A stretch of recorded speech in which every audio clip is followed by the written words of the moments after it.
போயிட்டு இருக்க. இந்த மாதிரி செக்ஷுவல் ஹராஸ்மெண்ட் செய்யக்கூடிய எவனா இருந்தாலும் சரி, உடனுக்கு உடனே தூக்கு தண்டனையை கொடுக்கணும்ன்றது தான் பொதுமக்களோட ஆதங்கம்.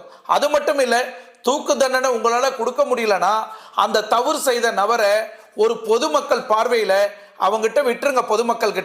பொதுமக்கள் அந்த பொதுமக்கள் மட்டும் இல்லை, பாதிக்கப்பட்ட பெண்கள், பாதிக்கப்பட்ட குடும்பத்தை சார்ந்தவங்க, அந்த சொறி நாய்களுக்கு உண்மையிலேயே சரியான தண்டனையே கொடுக்கப்படும். ஏன்னா இவங்களுக்கு இந்தியாவில் இந்த சட்ட திட்டங்கள் மாற்றப்படலைன்னா கண்டிப்பா பெண்களுக்கு எந்த ஒரு பாதுகாப்பும் இல்லாம இருக்கும்.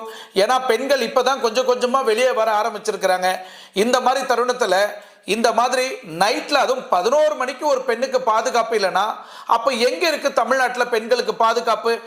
நாங்க பெண்களை அந்த அளவுக்கு பூஜிக்கிறோம், பெண்களுக்கு அந்த அளவுக்கு கௌரவம் கொடுக்கிறோம், பெண்களுக்கு அந்த அளவுக்கு பாதுகாப்பு இருக்கு அப்படின்னு